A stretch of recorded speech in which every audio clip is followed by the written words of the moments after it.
Hello दोस्तों, स्वागत है आप सभी का आपके अपने चैनल द नेक्स्ट लेवल में।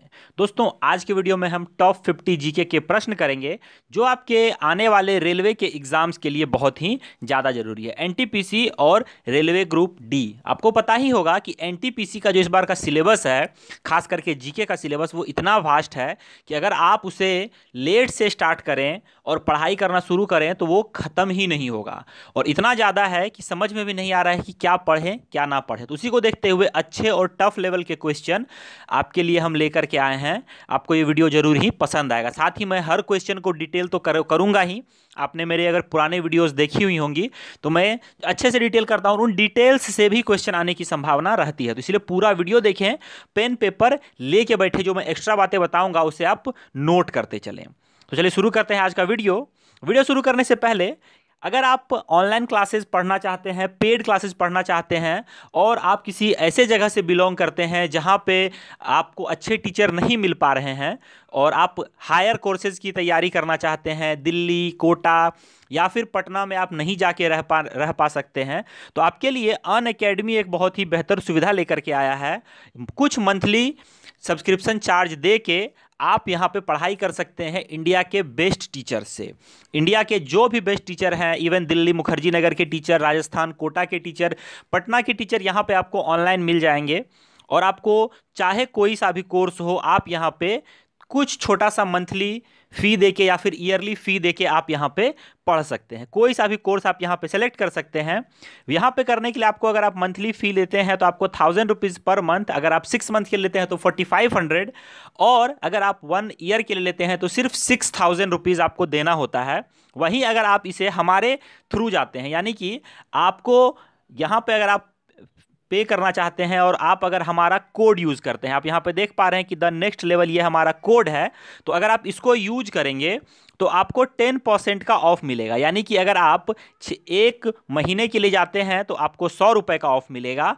अगर आप 1 महीने के लिए जाएंगे तो 100 रुपये का, अगर आप जाएंगे 6 महीने का कोर्स लेने के लिए तो आपको 450 रुपये का ऑफ, और अगर आप 1 साल का कोर्स लेते हैं तो आपको 600 रुपये का ऑफ मिलेगा। जैसा कि यहाँ पे हमने एक फोटो भी करके दिखाया हुआ है कि ये आप देखिए कि अभी आपको 1000 रुपीज़ लग रहा है, और जब आपने ये वाला द नेक्स्ट लेवल कोड डाल के अप्लाई किया तो यहाँ पे आप देखेंगे कि आपका फ़ी कम हो गया है, 900 रुपये आ गया है जब रेफरल कोड अप्लाई हो गया है। तो ये कोड आप डालेंगे तभी आपको ये फ़ी में डिस्काउंट मिलेगा, अन्यथा आपको 1000 का 1000 या फिर 4500 का 4500 और आपको 6000 का 6000 रुपये ही लगेगा। तो आई होप अगर आप इंटरेस्टेड हैं तो आप इसमें एडमिशन ले सकते हैं। चलिए शुरू करते हैं हम आज का वीडियो, जो कि है केरला के तट को क्या कहते हैं। केरला के तट को क्या कहते हैं, अगर आपको पता है तो आप साथ साथ आंसर भी करते चलेंगे। मैं, क्योंकि 50 क्वेश्चन है, मैं आपको समय नहीं दूंगा क्योंकि उसमें एक्स्ट्रा डिटेल भी बताने हैं तो ज़्यादा समय लग सकता है। तो केरला के तट को हम क्या कहते हैं, इसे हम कहते हैं मालाबार तट। अब हमारा जो तट है, आपको पता होगा कि यहां से ये वाला नीचे का जो पोर्शन है, यहाँ पे इस तरह करके ये वाला नीचे जो का जो पोर्शन है, इसी में तट है, यानी कि समुद्र यहीं से लगा हुआ है। तो इसे कुल 6 भागों में बांटा गया है। मैं आपको बता दूं, कुल 6 भागों में। शुरुआत में अगर यहाँ से हम बात करें तो गुजरात से गोवा तक का जो तट है इसे हम कोक्कन तट कहते हैं। कोक्कन तट। गोवा से अगर कर्नाटक की बात करें हम, यहाँ पे कर्नाटक आ जाता है, तो कर्नाटक तक का जो तट होता है उसे हम क्या कहते हैं, उसे हम कहते हैं केनरा तट। यहाँ पे केनास हो गया है, केनरा होगा यहाँ पे, केनरा बैंक आपने नाम सुना होगा, वही केनरा तट। और यहाँ पे फिर कर्नाटक से केरला तक का जो क्षेत्र आता है उसे हम कहते हैं मालाबार तट। और इस पूरे एरिया को हम सह्याद्री पर्वत के नाम से जानते हैं, सह्याद्री पर्वत के नाम से, जो 1600 किलोमीटर में फैला हुआ है। यहाँ से लेके यहाँ तक ये 1600 किलोमीटर में फैला हुआ है। वहीं ये कौन सा भाग है, ये है हमारा पश्चिमी भाग, ये पश्चिमी भाग है। और उसके इधर आ जाता है पूर्वी भाग, और पूर्वी भाग में आपको पता है कि वेस्ट बंगाल से नीचे कहां तक, तो यहां पे केरला तक, वेस्ट बंगाल से केरला तक ये फैला हुआ है।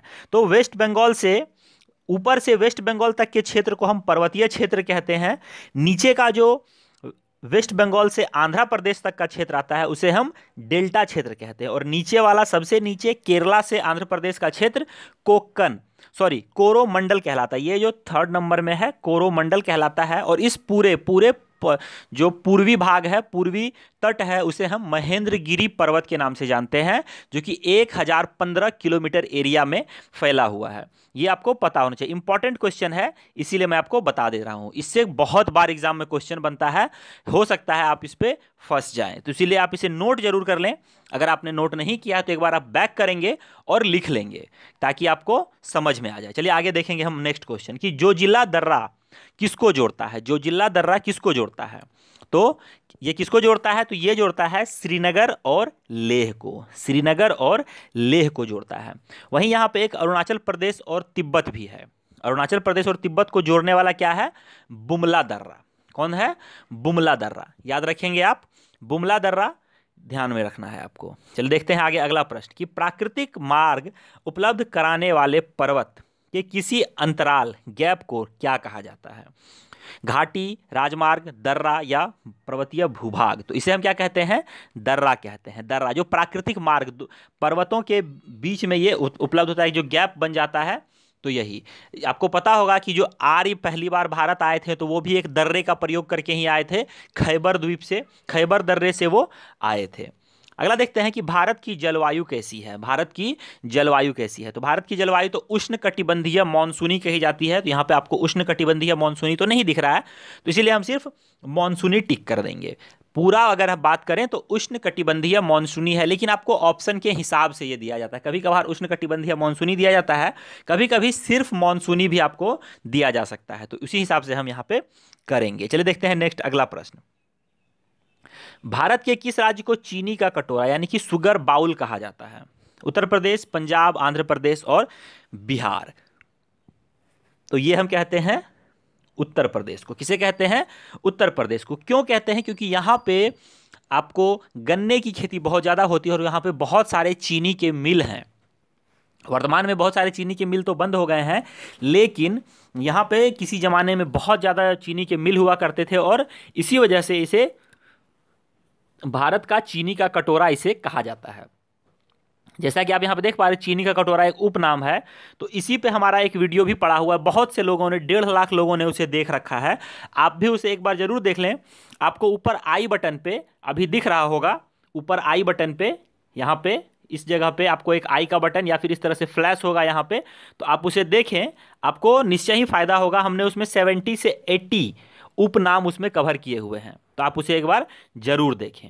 चलिए देखते हैं अगला प्रश्न हम कि भागीरथी और अलकनंदा का संगम कहाँ पर होता है। भागीरथी और अलकनंदा का संगम कहाँ पर होता है, तो ये कहाँ पर होता है, देवप्रयाग, रुद्रप्रयाग, विष्णुप्रयाग या कर्णप्रयाग। तो यह कहाँ पर हो जाता है, तो ये हमारा होता है देवप्रयाग में। देवप्रयाग में ही भागीरथी और अलकनंदा का जो संगम होता है, तो यहाँ से हम इसे गंगा के नाम से जानते हैं। पहले भागीरथी और जब अलकनंदा, यानी कि देखेंगे सबसे पहले अलकनंदा यहाँ से बह के आना शुरू होती है और इसमें अलग अलग नदियाँ मिलती रहती है, लेकिन जब यहाँ पे एक भागीरथी नदी यहाँ पे आके मिलती है, तो इसके बाद से जो इसकी संगम धारा बहती है आगे, इसे हम गंगा के नाम से जानते हैं। ये आपको याद रखना है।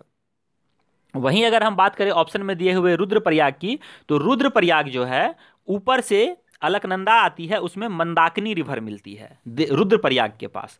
विष्णुप्रयाग जो आप देख पा रहे हैं, तो अलकनंदा नदी में ही धौली गंगा मिलती है, अलकनंदा में धौली गंगा मिलती है। और कर्णप्रयाग जो आप देख रहे हैं, तो इसी में अलकनंदा में पिंडर गंगा मिलती है। इसके अलावा एक और प्रयाग होता है जिसे हम कहते हैं नंद प्रयाग, और यहाँ पर अलकनंदा और नंदाकिनी, अलकनंदा और नंदाकिनी नदी आके मिलती है। तो ध्यान दें, इंपॉर्टेंट क्वेश्चन है, इसमें हर बार यहाँ पे क्वेश्चन बनता है, नोट करते चलें आप। आगे देखेंगे नेक्स्ट क्वेश्चन कि शक संवत किसने और कब शुरू किया था। शक संवत किसने और कब शुरू किया था, तो किसने किया था, कैडफिसेस ने 58 ईस्वी में, रुद्रदमन ने रुद्रदमन प्रथम ने 78 ईस्वी में, विक्रमादित्य ने 58 ईस्वी में, या कनिष्क ने 78 ईस्वी में। तो ये करा था कनिष्क ने 78 ईस्वी में। कनिष्क कुषाण वंश का राजा था, ये आपको पता होना चाहिए। और कुषाण वंश की जो स्थापना थी वो कुजुल कैडफिसेस ने करी थी, कुजुल कैडफिसेस। और कनिष्क जो है 78 ईस्वी में, 78 ईस्वी, बीसी नहीं ईस्वी, 78 ईस्वी में राजगद्दी पर बैठा था और इसने उसी को वहीं से क्या कर दिया, कनिष्क जब वो बैठा कनिष्क ने, तो शक संवत के रूप में उसे मान्यता दी। आपको पता होना चाहिए कि ये जो है कनिष्क ये शक संवत का कुषाण वंश का सबसे ज़्यादा प्रसिद्ध और सबसे ज़्यादा प्रतापी राजा था। कभी कभार इसके समाधि स्थल के बारे में पूछ लिया जाता है, तो याद रखेंगे पेशावर पाकिस्तान में इसकी समाधि स्थल है, पेशावर पाकिस्तान में। आगे है लिच्छवी दौहित्र किसे कहते थे? लिच्छवी दौहित्र किसे कहते थे? चंद्रगुप्त प्रथम, स्कंदगुप्त को, कुमारगुप्त को या समुद्रगुप्त को? तो ये हम कहते थे किसे? समुद्रगुप्त को। किसे कहते थे? समुद्रगुप्त को। क्यों कहते थे? तो इसके बारे में मैं आपको हिस्ट्री बता दूं कि जो समुद्रगुप्त है वो चंद्रगुप्त प्रथम का पुत्र था, चंद्रगुप्त प्रथम का बेटा था, और इसकी माँ का नाम था कुमारी देवी, कुमारी देवी। और ये लिच्छवी नरेश की पुत्री थी, लिच्छवी की राजकुमारी थी। तो इसीलिए समुद्रगुप्त को लिच्छवी दौहित्र कहा जाने लगा, जिसका अर्थ होता है कि लिच्छवियों की पुत्री का पुत्र, लिच्छवियों के पुत्री का पुत्र, यानी कि लिच्छवी दौहित्र। याद रखेंगे आप। चलिए देखते हैं आगे, अगला प्रश्न हम देखेंगे कि राष्ट्रकूटों की प्रारंभिक राजधानी कौन थी? राष्ट्रकूटों की प्रारंभिक राजधानी क्या थी? तो राष्ट्रकूटों के बारे में हमको पता होना चाहिए कि इसकी जो स्थापना करी थी इस वंश की, वो किसने करी थी? तो ये करी थी दंती दुर्ग ने, राष्ट्रकूट की। और आपको ये भी बता दूं कि जो वंशज होते हैं उस पर हमने एक ट्रिक से वीडियो बनाया हुआ है, वो आपको ऊपर आई बटन में मिल जाएगा। आप जब जैसे ही वीडियो आई बटन पर क्लिक करेंगे, अभी आपको फ्लैश भी हुआ होगा ऊपर में, तो जैसे ही आपको ऊपर में फ्लैश होगा, उस बाद में आप जब वीडियो खत्म हो जाएगा तो ऊपर आई बटन पे क्लिक करके आप वो देख लें, आपको निश्चय ही उससे फ़ायदा होगा। तो इसकी जो राजधानी थी वो यहाँ पे ऑप्शन में कोई नहीं दिया हुआ है, मान्यखेत, मान्यखेत इसकी राजधानी थी। चलिए देखते हैं आगे, अगला प्रश्न हम कि प्रतिहार वंश का महानतम राजा कौन था? प्रतिहार वंश का महानतम राजा कौन था? प्रतिहार वंश को गुज्जर प्रतिहार के नाम से भी जाना जाता है।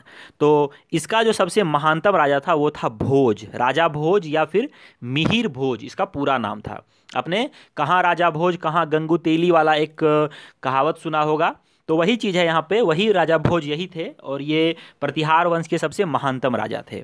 अगर प्रतिहार वंश के संस्थापक की हम बात करें तो इसकी संस्थापना करी थी किसने? इसकी स्थापना नागभट्ट प्रथम ने करी थी, नागभट्ट प्रथम ने। और प्रतिहार वंश के बारे में आपको पता होना चाहिए कि ये खुद को भगवान राम के भाई जो लक्ष्मण थे, तो लक्ष्मण का वंशज मानते हैं, ये लक्ष्मण का वंशज। और प्रतिहार का अर्थ होता है क्या? प्रतिहार का अर्थ होता है रक्षक, रक्षा करने वाला। तो ऐसा माना जाता है, ऐसा इनका मानना है कि जैसे लक्ष्मण ने श्री राम की रक्षा की थी, तो इसीलिए ये प्रतिहार वंश यानी कि रक्षक वंश के थे। तो अपना नाम इन्होंने प्रतिहार इसीलिए रखा था, और गुज्जर प्रतिहार इनको पूरा इनका नाम कहा जाता था। तो आपसे क्वेश्चन पूछ सकता है कि लक्ष्मण के वंशज, कौन से वंश के लोग अपने आप को लक्ष्मण के वंशज मानते थे? तो प्रतिहार वंश, ये आप याद रखेंगे। आगे देखते हैं कि दिल्ली सुल्तान का शासन कब प्रारंभ हुआ? दिल्ली सुल्तान का शासन यानी कि दिल्ली सल्तनत कब से प्रारंभ हुआ था? 1106, 1206, 1306 या फिर 1406 ईस्वी? तो आपको पता होना चाहिए कि ये 1206 ईस्वी में शुरू हुआ था। गुलाम वंश यहीं से शुरू हो गया था। गुलाम वंश यहाँ पे 1191 और 1192 ईस्वी में क्या हुआ था? सभी को पता होगा, तराइन का युद्ध हुआ था।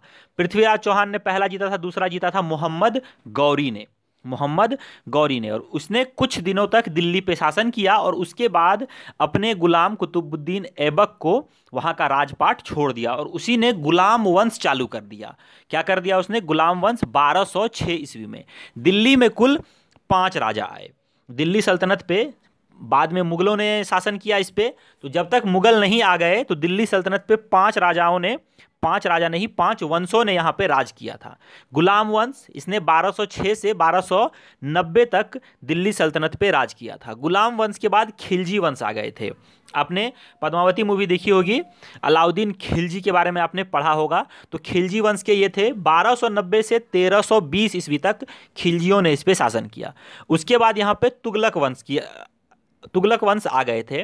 1320 से 1414 ईस्वी तक तुगलक वंश ने यहाँ पे शासन किया। फिर उसके बाद सैयद वंश आया। सैयद वंश 1414 से 1451 तक रहा और उसके बाद सबसे एंड में लोदी वंश आया था और ये 1451 से 1526 तक यहाँ पे रहा। और 1526 में आपको पता ही होगा कि पानीपत का पहला युद्ध हुआ था। पानीपत का पहला युद्ध बाबर और इब्राहिम लोदी के बीच में, और वो इब्राहिम लोदी दिल्ली सल्तनत का सबसे आखिरी राजा था। तो याद रखें, दिल्ली सल्तनत का पहला राजा कुतुबुद्दीन ऐबक था, और दिल्ली सल्तनत का आखिरी राजा जो था वो था इब्राहिम लोदी। और इसके बाद से मुगल साम्राज्य यहां से शुरू हो गया था। दिल्ली सल्तनत का पहला जो राजवंश था वो था गुलाम वंश, और आखिरी जो राजवंश था वो था लोदी वंश। ये बहुत सारे क्वेश्चन इससे बनते हैं, इसीलिए मैं आपको डिटेल में बता रहा हूं। अगर आपको वीडियो पसंद आए तो वीडियो को लाइक जरूर कर दें, और इसे शेयर तो अपने सभी साथियों में कर ही दें, क्योंकि इतना डिटेल आपको कोई नहीं बताएगा जितना डिटेल मैं आपको बता रहा हूं। थोड़ा सा अगर वीडियो लंबा भी हो जाता है तो पूरा देखें, आपको निश्चय ही जानकारी अच्छी मिलेगी इससे। आगे देखते हैं कि सूफी परंपरा में पीर से क्या आशय है। पीर से क्या आशय है, तो इसे हम सूफी परंपरा में जो है पीर हम किसे कहते हैं, तो पीर हम कहते हैं सूफियों के गुरु को। जो सूफियों के गुरु होते हैं उसे हम क्या कहते हैं, पीर। चलिए देखते हैं, जैसे कि सूफी का अर्थ क्या होता है आपको पता होना चाहिए। जैसे हिंदू धर्म में जो महात्मा होते हैं, जो साधु होते हैं, जो अपना घर परिवार त्याग देते हैं और वो सन्यास ले लेते हैं, तो उसे हम क्या कहते हैं, साधु या सन्यासी या महात्मा कहते हैं। वही प्रकार से जब मुस्लिम धर्म में इस प्रकार के लोग सन्यास लेते हैं तो उन्हें सूफी कहा जाता है। जो वो ईश्वर की खोज में या फिर जो भी हैं अलग से वो ईश्वर की तपस्या में लीन हो जाते हैं, तो उन्हें सूफी कहा जाता है। चलिए देखते हैं आगे कि खानवा के युद्ध में बाबर द्वारा पराजित किया जाने वाला राजपूत राजा कौन था। तो ये थे, कौन थे, खानवा का युद्ध आपको पता होगा कि 1527 ईस्वी में हुआ था। बाबर के द्वारा भारत में लड़ा गया दूसरा युद्ध था ये। तो ये था राणा सांगा। इनका पूरा नाम था राणा संग्राम सिंह, राणा संग्राम सिंह, लेकिन राणा सांगा के नाम से इन्हें जाता था। महाराणा प्रताप के ही ये वंश से थे, महाराणा प्रताप के ही ये पूर्वज थे। सिसोदिया वंश के ये राजा थे। बहुत बार एग्जाम में पूछ लिया जाता है कि कौन थे, तो सिसोदिया वंश के ये थे राणा सांगा। खानवा के युद्ध में ये हार गए थे। चलो देखते हैं आगे अगला क्वेश्चन कि उस मराठा राजा का नाम बताइए जो औरंगजेब से बहादुरी से लड़ा था। तो औरंगजेब के नाक में जो सबसे ज्यादा दम कर दिया था तो किसने किया था, शिवाजी महाराज ने। किसने किया था, शिवाजी महाराज ने। बहुत हद तक इसे तंग कर दिया था ये। तो मराठा, ये एक मराठा थे और शिवाजी नाम था इनका। औरंगजेब से सबसे बहादुरी से लड़ने वाले ये राजा थे। चलिए आगे देखेंगे हम नेक्स्ट क्वेश्चन कि राज्य और उसकी राजधानी का सही जोड़ा बताइए। राज्य और उसकी राजधानी का सही जोड़ा। नागालैंड, शिलोंग, झारखंड, रांची, उत्तरांचल, नैनीताल या छत्तीसगढ़, बिलासपुर। तो अगर आप देखें तो नागालैंड का राजधानी क्या होता है, कोहिमा, तो ये गलत हो गया। छत्तीसगढ़ का राजधानी क्या होता है, रायपुर, जिसका नया नाम क्या बन रहा है, रायपुर का नया नाम अब होने वाला है। क्या नया नाम होने वाला है ये आप कमेंट करके बताएंगे अगर आपको पता है तो। मैं 10 दिनों के बाद या फिर उसके भी बाद इसका कमेंट बॉक्स में इसे पिन कर दूंगा। अगर आपको नहीं पता है, अगर किसी ने भी आंसर कर दिया तो फिर मैं पिन नहीं करूंगा। जो आंसर करेंगे उन्हीं का मैं एक कमेंट को पिन कर दूंगा। उनका कमेंट सबसे ऊपर में दिखता रहेगा। तो जिसको भी पता है सबसे पहले अगर आप कमेंट करेंगे वीडियो ऑफलाइन होने के बाद तो उनका कमेंट मैं पिन कर दूंगा। और उत्तरांचल का क्या है, तो उत्तरांचल का जिसे अब वर्तमान में उत्तराखंड के नाम से जाना जाता है, तो इसका नैनीताल नहीं है, इसका है देहरादून। तो ये भी गलत है, बच गया हमारे पास रांची झारखंड का है और ये बिल्कुल ही सही है। चलिए देखते हैं आगे अगला प्रश्न हम देखेंगे कि भारत की सबसे लंबी सुरंग जवाहर टनल किस राज्य में स्थित है। भारत की सबसे लंबी सुरंग जवाहर सुरंग किस राज्य में है, तो जवाहर सुरंग कहाँ पे है, जम्मू कश्मीर में। जम्मू कश्मीर में इसे हम जवाहर सुरंग या फिर बनिहाल सुरंग के नाम से भी जानते हैं। सबसे लंबी है तो कितनी है, 2.85 किलोमीटर, 2.85 किलोमीटर है और ये NH44 पे स्थित है, NH44 पे स्थित है। यह भी आप याद रखेंगे। चलिए देखते हैं आगे अगला प्रश्न। सोपान कृषि कहाँ की जाती है, सोपान कृषि कहाँ की जाती है। पहाड़ों की ढलानों पर, शुष्क क्षेत्रों में, छतों पर या पहाड़ की चोटी पर।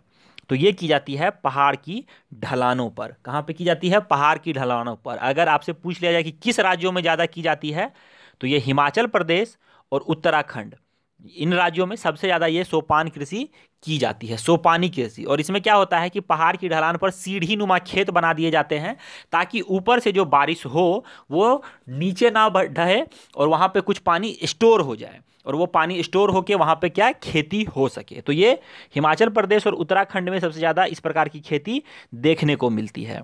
चलिए देखते हैं आगे अगला क्वेश्चन कि भारत में कृषि को दुष्प्रभावित करने वाला मौसम का सबसे महत्वपूर्ण तत्व क्या है? तापमान, आर्द्रता, पवन या फिर वृष्टि? तो सही का आंसर हो जाएगा वृष्टि। अब वृष्टि का अर्थ होता है बारिश। तो आप सब सोच रहे होंगे कि बारिश तो अच्छा होता है लेकिन कृषि को दुष्प्रभावित करने वाला ये कैसे हो गया? इसका आंसर ये तो गलत होना चाहिए। लेकिन मैं आपको बता दूं कि बरसात और वृष्टि, वर्षा और वृष्टि में फर्क है।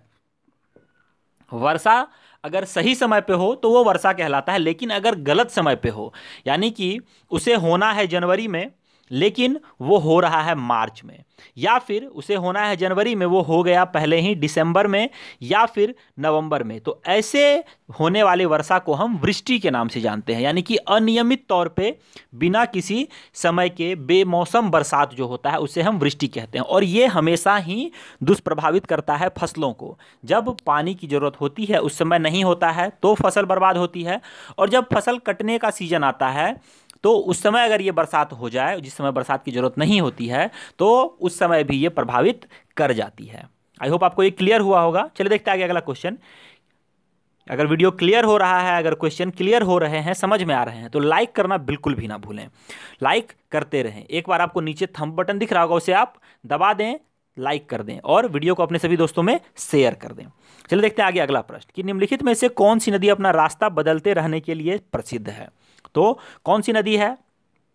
कंफ्यूजन इसमें आपको हो सकता है, नर्मदा, कोसी, ब्रह्मपुत्र या दामोदर। तो सबसे ज़्यादा जो रास्ता अपना बदलती है वो है कोसी नदी। कोसी नदी के बारे में ऐसा कहा जाता है कि पिछले 250 सालों में इसने 120 किलोमीटर अपना अपवाह क्षेत्र फैला लिया है। 120 किलोमीटर इसने अपना क्षेत्र जो जिसमें ये बहती है उसको बना लिया है, ज़्यादा बढ़ा दिया है। कोसी नदी, कोसी नदी के बारे में आपको पता होना चाहिए कि नेपाल के हिमालय से ये निकलती है और बिहार का शौक, बिहार का जो अभिशाप है, बिहार का अभिशाप भी इसे कहा जाता है। दामोदर नदी भी है, इसे बंगाल का अभिशाप या बंगाल का शौक कहा जाता है। ब्रह्मपुत्र को असम का शौक कहा जाता है। याद रखेंगे ये सब चीज़ें आप। चलिए देखते हैं अगला प्रश्न कि पन्ना मध्य प्रदेश में एक बहुत ही महत्वपूर्ण स्थान है। यह किस लिए या किस खदान के लिए प्रसिद्ध है? ऑप्शन है आपके सामने, सोना, चांदी, हीरा या फिर लोहा। तो इसका सही आंसर हो जाएगा हीरा। हीरा हो जाएगा इसका सही आंसर। पन्ना ये मध्य प्रदेश का एक क्षेत्र है जिसे पन्ना बेल्ट के नाम से भी जाना जाता है। ये भारत में सबसे ज़्यादा यहीं पे सोना हीरा जो है वो प्राप्त होता है। दूसरे नंबर पे कोल्लूर आता है, कोल्लूर जो कि आंध्र प्रदेश में है। ये भी आप याद रखेंगे। चलिए देखते हैं आगे अगला क्वेश्चन कि भारत में वर्षावन पाए जाते हैं कहाँ पर? भारत में वर्षावन कहाँ पाए जाते हैं? वर्षावन होते क्या हैं? तो ये ऐसे वन होते हैं जहाँ पे वर्षा बहुत ज़्यादा होती है, टेम्परेचर भी हाई होता है और वर्षा भी बहुत ज़्यादा होती है। वर्षावन को बहुत ज़्यादा बरसात यहाँ पे होते रहती है, बहुत ज़्यादा जंगल यहाँ पे होते हैं। और आपको पता होना चाहिए कि वर्षावन को औषधियों की खान या फिर पृथ्वी का आभूषण भी कहा जाता है।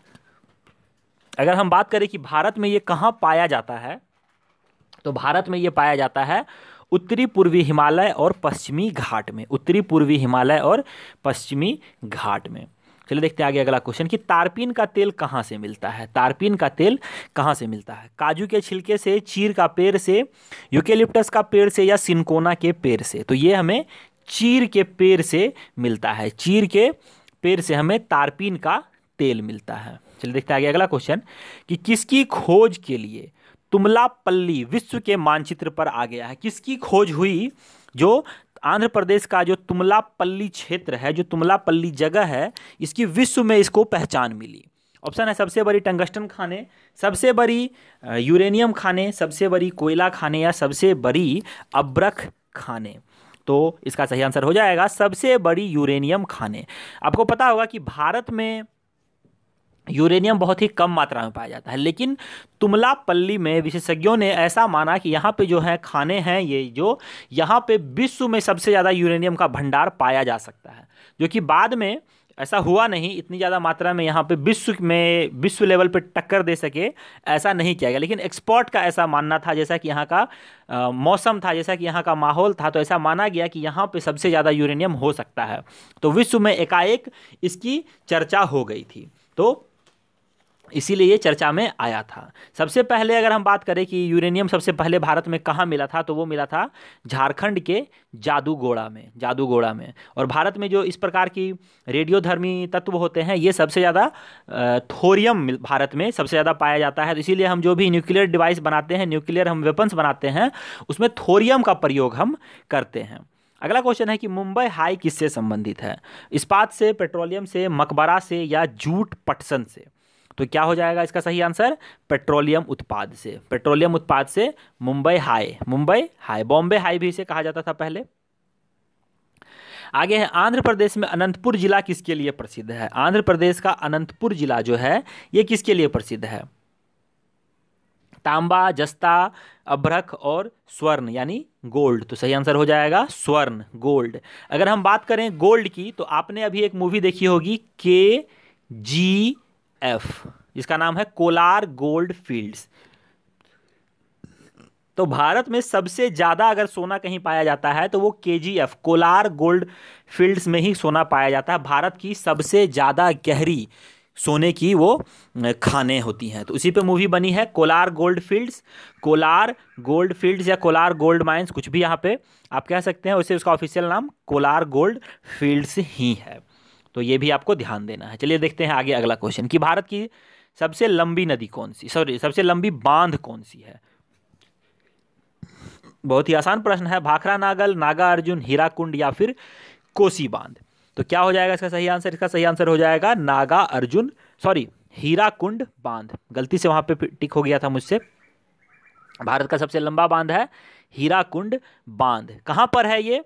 तो ये सब जो बांध है, ये उड़ीसा में महानदी पर स्थित है। अगर भाखड़ा बांध की हम बात करें तो ये सतलज नदी पर हिमाचल प्रदेश में है। नागा अर्जुन की बात करें तो ये कृष्णा नदी पर आंध्र प्रदेश में है। और कोसी नदी जो है, ये कोसी नदी पर बिहार में स्थित है। ये आप याद रखिए। अगर आपसे सबसे पूछ लिया कि सबसे ऊंचा बांध कौन सा है, तो वो है टिहरी बांध। टिहरी बांध कहाँ पर है ये? तो यह आपको भागीरथी नदी पर है, या आपको उत्तराखंड में भागीरथी नदी पर ये स्थित है। चलिए देखते हैं आगे अगला क्वेश्चन कि पेंसिलिन के निर्माण में का निर्माण मुख्य केंद्र निम्नलिखित में से किस शहर में है? ऑप्शन है सिंदरी, पिंपरी, अलवाय या फिर सिंदरी, दिल्ली, पिंपरी या फिर अलवाय। तो ये जो है, ये है कहाँ पर? तो ये पिंपरी में है। कहाँ पर है? पिंपरी में। पिंपरी जो है, ये जगह कहाँ स्थित है? तो ये जगह जो है महाराष्ट्र का एक मुंबई के पास स्थित एक जगह है पिंपरी। पेंसिलिन के बारे में आपको पता ही होगा कि अलेक्जेंडर फ्लेमिंग ने इसे बनाया था। पेंसिलिन, इसकी खोज की थी। तो ये भी आपको ध्यान देना। ये भारत में सबसे ज़्यादा निर्माण यहीं पे पेंसिलिन का होता है। आगे देखें कि भारत का उपग्रह विमोचन केंद्र कहाँ स्थित है? भारत का उपग्रह विमोचन केंद्र कहाँ स्थित है? ऑप्शन है अहमदाबाद, हसन, श्रीहरिकोटा या फिर थुम्बा। तो इसका सही आंसर क्या हो जाएगा? श्रीहरिकोटा। इन क्वेश्चन में ज़्यादा डिटेल की जरूरत नहीं है हमें। ये भारत का एकमात्र उपग्रह प्रमोचन केंद्र है, एकमात्र। यहीं से जितने भी उपग्रह छोड़े जाते हैं, ये यहीं से छोड़े जाते हैं। और ये कहाँ पे? ये एक द्वीप है। ये भी आपको पता होना चाहिए कि ये एक द्वीप है। और इसका जो नाम है, जहाँ से छोड़ा जाता है, तो उसे हम सतीश धवन अंतरिक्ष केंद्र कहते हैं। सतीश धवन अंतरिक्ष केंद्र। चलिए देखते हैं आगे अगला क्वेश्चन देखेंगे कि बिक्री कर का उदाहरण क्या है? बिक्री कर निम्न में से किसे हम बिक्री कर क्या है? निगमित कर, प्रत्यक्ष कर, अप्रत्यक्ष कर या फिर कल्याण कर? तो ये जो है, ये अप्रत्यक्ष कर है। ऑप्शन नंबर सी, अप्रत्यक्ष कर हम इसे कहते हैं। बिक्री कर को अप्रत्यक्ष कर कहते हैं।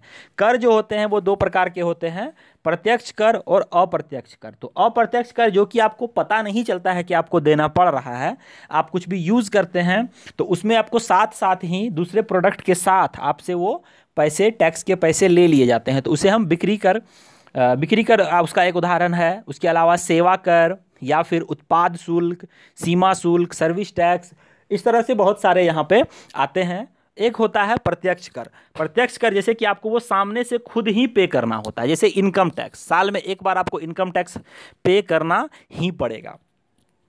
जीएसटी जो है ये आपको अप्रत्यक्ष कर है, एग्जाम में पूछ लिया जाता है जीएसटी क्या है, तो ये अप्रत्यक्ष कर है, क्योंकि ये आप और हम सभी पे करते हैं, लेकिन आपको पता नहीं चलेगा कि आप वो पे कर रहे हैं, क्योंकि आप जब भी कोई सामान खरीदने जाते हैं, कोई भी घड़ी, मोबाइल, टीवी, तो उसके साथ साथ आपको टीवी और मोबाइल के कीमत के साथ साथ आपको जीएसटी भी पे करना होता है। तो इस तरह से आने वाली जो भी चीज़ें होती हैं, वैट भी थी तो वो भी जीएसटी ही था, वो भी अप्रत्यक्ष कर ही था। तो ये सब चीज़ें आपको याद रखनी है। आपको, आई होप आपको क्लियर हुआ होगा। चलिए देखते हैं आगे अगला क्वेश्चन कि देश की आर्थिक प्रगति का निर्धारण किसके आधार पर किया जाता है। देश की प्रति व्यक्ति आय में वृद्धि, वर्ष के दौरान उत्पादित पूंजीगत माल की कीमत में वृद्धि, ट्रेड यूनियनों की संख्या में वृद्धि, या देश के सामान्य कीमत स्तर में गिरावट। तो इसका क्या सही आंसर हो जाएगा कि देश के प्रति व्यक्ति आय में वृद्धि। देश के प्रति व्यक्ति आय में अगर वृद्धि होगी तो क्या होगा, देश की आर्थिक प्रगति का निर्धारण अपने आप बढ़ेगा। आगे देखते हैं कि संविधान सभा किसके कहने पर बनाई गई थी। संविधान सभा किसके कहने पर बनाई गई थी। Wavell plan, Cripps mission, August offer, या फिर कैबिनेट मिशन। तो ये कैबिनेट मिशन के कहने पर की गई थी। 1946 में ये भारत आया था। कैबिनेट मिशन 1946 में भारत आया था। इसमें 3 सदस्य थे जो कैबिनेट सदस्य के कैबिनेट मिशन के हेड थे। क्या क्या नाम था उनका, याद रखेंगे, एग्जाम में बहुत बार पूछता है ये।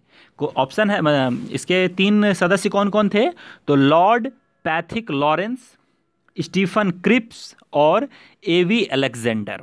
याद रखेंगे आप, पैथिक लॉरेंस, स्टीफर्ड क्रिप्स और एवी अलेक्जेंडर, 3 नाम याद रखना आपको। इन्हीं के कहने पे क्या हुआ था, संविधान सभा का निर्माण किया गया था। संविधान सभा का निर्माण 1946 में।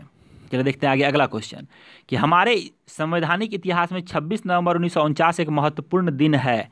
क्यों है ये महत्वपूर्ण दिन? तो यहाँ पे ऑप्शन जो है सही प्रकार से नहीं लिखा गया, इसलिए मैं ऑप्शन नहीं पढ़ता हूँ। ये जो है, इस दिन क्या हुआ था कि हमारा संविधान बन के तैयार हो गया था। 2 साल 11 महीने 18 दिन लगे थे बनने में, और हमारा संविधान बन के पूरी तरह से तैयार हो गया था। क्या हो गया था? पूरी तरह से तैयार। और बाद में 26 जनवरी 1950 ईस्वी को इसे स्वीकार किया गया, अंगीकार किया गया, जो कि ऑप्शन नंबर बी में लिखा हुआ है। तो याद रखना है आपको, 26 नवंबर 1949 और 26 नवंबर को हम संविधान दिवस भी मनाते हैं। 26 नवंबर को हम क्या मनाते हैं? संविधान दिवस। कब से मना रहे हैं? तो 2015 से हम इसे मना रहे हैं। 26 नवंबर को हम संविधान दिवस के तौर पे वर्ष 2015 से मनाते आ रहे हैं। चलिए देखते हैं आगे अगला क्वेश्चन कि विधि का शासन की संकल्पना कहाँ की संवैधानिक प्रणाली की एक विशेष विशिष्टता है। विधि का शासन, विधि का शासन कहाँ की ये हमने भी लिया हुआ है, तो कहाँ से लिया हुआ आप ये भी अगर याद रखेंगे तो आपको पता रहेगा, ये ब्रिटेन का है। विधि का शासन जो है वो एक ब्रिटेन की संकल्पना है। चलिए देखते हैं आगे अगला क्वेश्चन कि प्रारंभ में कितने मौलिक अधिकार दिए गए थे। प्रारंभ में कितने मौलिक अधिकार हमारे संविधान के द्वारा हमें दिए गए थे, प्रदान किए गए थे? 6, 7, 4 या फिर 5? तो हमें कितने मिले थे? हमें मिले थे 7। कितने मिले थे हमें? 7। लेकिन 44वां संविधान संशोधन जो हुआ था 1978 में, तो इसमें क्या हुआ था कि जो संपत्ति का अधिकार है इसे हटा दिया गया मौलिक अधिकार से, और इसे कानूनी अधिकार में ट्रांसफर कर दिया गया था। अब ये 300A के अंदर आता है। 300A या फिर 300 क, अगर आप हिंदी में देखेंगे तो 300 क या फिर 300A इंग्लिश में आपको समझ में आएगा। तो अभी कितने हैं? 6। अगला देखेंगे क्वेश्चन कि 44वें संशोधन के अंतर्गत विधिक अधिकार बन गया। कौन विधिक अधिकार बन गया? कानूनी अधिकार बन गया। तो मैंने अभी ऊपर ही बताया था आपको कि संपत्ति का अधिकार जो है वो पहले मौलिक अधिकार था, बाद में ये कानूनी अधिकार या फिर विधिक अधिकार बन गया। और अगर आपसे इसका अनुच्छेद पूछ ले तो 300A या फिर 300 क याद रखेंगे आप। नेक्स्ट है, अल्पसंख्यकों के हितों की सुरक्षा पर किस अनुच्छेद में विचार किया गया है? अल्पसंख्यकों की हितों की सुरक्षा पर किस अनुच्छेद में विचार किया गया है? 14, 19, 29 या फिर 32? तो सही आंसर हो जाएगा 29। किसमें किया गया है? 29 में। चलिए देखेंगे अगला प्रश्न, राष्ट्रपति पदेन अध्यक्ष होता है किसका? बहुत ही आसान प्रश्न है। कई बार आपके हर एग्जाम में, जैसे कि अभी SSC GD के एग्जाम हो रहे थे तो उसमें भी ये पूछा गया था। ALP के एग्जाम में भी एक क्वेश्चन इससे बना था। आपके ग्रुप डी के एग्ज़ाम जो हुए थे उसमें भी एक शिफ्ट में ये क्वेश्चन पूछ लिया गया था। तो ये जो है सदाबहार प्रश्न है, सभी को आता है, लेकिन फिर भी बार बार रिपीट होता है। बहुत से लोग इसमें कंफ्यूज भी होते हैं। तो उपराष्ट्रपति पदेन अध्यक्ष होता है, किसका होता है? तो ये राज्यसभा का होता है। अभी हमारे उपराष्ट्रपति कौन है? श्रीमान वेंकैया नायडू हैं, और ये राज्यसभा के पदेन अध्यक्ष हैं। राज्यसभा के उपाध्यक्ष कौन हैं, ये आप मुझे कमेंट करके बताएं। राज्यसभा के उपाध्यक्ष, पदेन अध्यक्ष तो होते हैं कौन? उपराष्ट्रपति, और वो है वेंकैया नायडू जी। तो उपाध्यक्ष कौन है, ये आप कमेंट करें। आगे देखेंगे कि भारतीय संविधान के अनुसार निम्नलिखित में से क्या संवैधानिक निकाय या फिर संस्था है? संवैधानिक निकाय या फिर कॉन्स्टिट्यूशनल बॉडी क्या है? वित्त आयोग, राष्ट्रीय परिषद, योजना आयोग, या इनमें से कोई नहीं। तो आपको पता होना चाहिए संवैधानिक निकाय होता क्या है। तो ऐसे बॉडी जिसके बारे में जिक्र किया गया हो संविधान में, तो वो चीज़ें संवैधानिक निकाय या फिर कॉन्स्टिट्यूशनल बॉडी कहलाता है। और ये है वित्त आयोग। ये 280 में निहित है। 280 में इसके बारे में चर्चा की गई है, लेकिन कहीं भी आपको विकास परिषद, योजना आयोग, इन सब के बारे में चर्चा नहीं की गई है हमारे संविधान में। तो ये सब कॉन्स्टिट्यूशनल बॉडी नहीं है। वित्त आयोग जो है एक कॉन्स्टिट्यूशनल बॉडी है, संवैधानिक निकाय है। नेक्स्ट देखेंगे कि भारत के राष्ट्रपति पर महाभियोग की विधि अपनाई गई है कहाँ से? यानी कि राष्ट्रपति पर जो हम महाभियोग लगाते हैं, ये कहाँ से लिया गया है, किस देश के संविधान से हमने लिया है? तो ये हमने कहाँ से लिया है? ये हमने लिया है यूएसए से। यूएसए से यानी कि संयुक्त राज्य अमेरिका के संविधान में ये बातें हैं कि राष्ट्रपति पर महाभियोग लगता है, तो ये वहीं से हमने कॉपी किया है। राष्ट्रपति पर महाभियोग लगाने से 15 दिन पहले उन्हें नोटिस देना होता है। ये लोकसभा या राज्यसभा कहीं से भी ये शुरुआत किया जा सकता है। आगे देखेंगे हम कि वेद शब्द का क्या अर्थ होता है। वेद जो हमारे वेद पुराण होते हैं, इसमें वेद का अर्थ क्या होता है? तो वेद का अर्थ होता है ज्ञान। ऑप्शन नंबर ए, वेद का मतलब होता है ज्ञान। आगे देखते हैं कि प्रथम बौद्ध परिषद कहाँ आयोजित की गई थी? वैशाली, कश्मीर, राजगृह, या फिर पाटलिपुत्र में? तो देखिए कहाँ की गई थी? तो ये की गई थी राजगृह में। कहाँ पर करी गई थी? राजगृह में। कब की गई थी? तो 483 बीसी में की गई थी। 483 बीसी में ये करी गई थी। और उस समय राजा कौन थे? अजातशत्रु थे, और अध्यक्ष थे इसके महाकश्यप जी। देखिए दोस्तों, ये तो आपको पता ही होना चाहिए कि जब कभी भी आप लाइव क्लासेस देखते हैं, तो उसमें ज़्यादा क्वेश्चन नहीं करवाए जाते हैं। और इसीलिए अगर आप इस तरह जो मैं क्लासेस प्रोवाइड करता हूं, तो मैं मैं कभी प्रेजेंट होकर आपको नहीं करवाता हूं। 50-50 क्वेश्चन के फटाफट एक फराटेदार सेट करवा देता हूं। तो इसमें आपको ज़्यादा क्वेश्चंस मिलते हैं, फ़ायदा होता है, डिटेलिंग ज़्यादा होते हैं। और बाकी लाइव क्लासेज में आपको 1-1 घंटे का लाइव क्लास चलता है, 20 से 25 क्वेश्चन वहाँ पर करवाए जाते हैं। ज़्यादा आपको मज़ा नहीं आता है, उसमें समय ही वेस्ट होता है।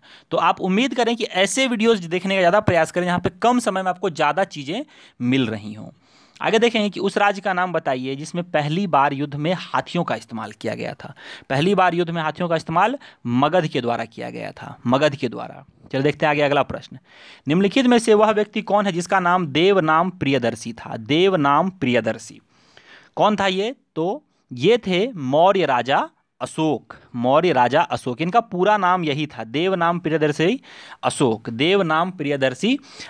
और बाद में इन्होंने जब अपना साम्राज्य इतना फैला लिया था भारत से बाहर तक, जो अभी भारत के बाहर है, बर्मा, ईरान, अफगानिस्तान तक भारत का राज हो गया था। बांग्लादेश वगैरह तो पहले ही हमारे हिस्से में था। समझ सकते हैं आप कि म्यांमार जो अभी वर्तमान में यहाँ तक। तो भारत का अगर सबसे ज़्यादा विस्तार किसी के समय में हुआ है तो वो अशोक ही थे। अशोक के समय में जितना भारत का विस्तार हुआ है उतना कभी नहीं था पहले से। चलिए देखते हैं आगे अगला क्वेश्चन। एलोरा में जो कैलाश मंदिर है, इसका निर्माण किसने करवाया था? अब ये बहुत ही कंफ्यूजिंग क्वेश्चन है, क्योंकि कैलाश मंदिर 2 जगह पे है, एक एलोरा में है और एक कांचीपुरम में है। तो आपको पहले पता होना चाहिए कि जो एलोरा में कैलाश मंदिर है, इसका निर्माण करवाया था कृष्ण प्रथम ने। ये राष्ट्रकूट वंश के थे। क्या थे? राष्ट्रकूट वंश के। और एक आपको कैलाश मंदिर स्थित है कहाँ पर? कांचीपुरम में। तो ये कहाँ स्थित है, सॉरी ये किसने बनवाया था, तो महेंद्र वर्मन प्रथम ने बनवाया था, महेंद्र वर्मन प्रथम ने। आई होप आपको समझ में आ गया होगा, आप दोबारा कंफ्यूज इसमें नहीं होंगे। चलिए देखते हैं अगला क्वेश्चन कि ह्वेन सांग किसके शासनकाल में भारत आया था। तो ये हर्षवर्धन के शासनकाल में भारत आया था। ह्वेन सांग हर्षवर्धन के शासनकाल में भारत आया था। ये 15 सालों तक भारत में रहा था। आया क्यों था, बौद्ध शिक्षा प्राप्त करने के लिए आया था। बौद्ध शिक्षा प्राप्त करने के लिए, भगवान बुद्ध से जुड़ी हुई बातें जानने के लिए ये आया था। और 15 सालों तक ये रहा, हर्षवर्धन के शासनकाल में आया था। और ये भारत जो इसने घूमा, तो इसके ऊपर इसने एक किताब लिखी, CU की, और इसमें भारत से जुड़ी बहुत सारी बातें इसने बताई हैं। चलिए देखते हैं आगे अगला क्वेश्चन। 2.5 दिन के झोपड़े का निर्माण किसने करवाया था। 2.5 दिन के झोपड़े का निर्माण किसने करवाया था।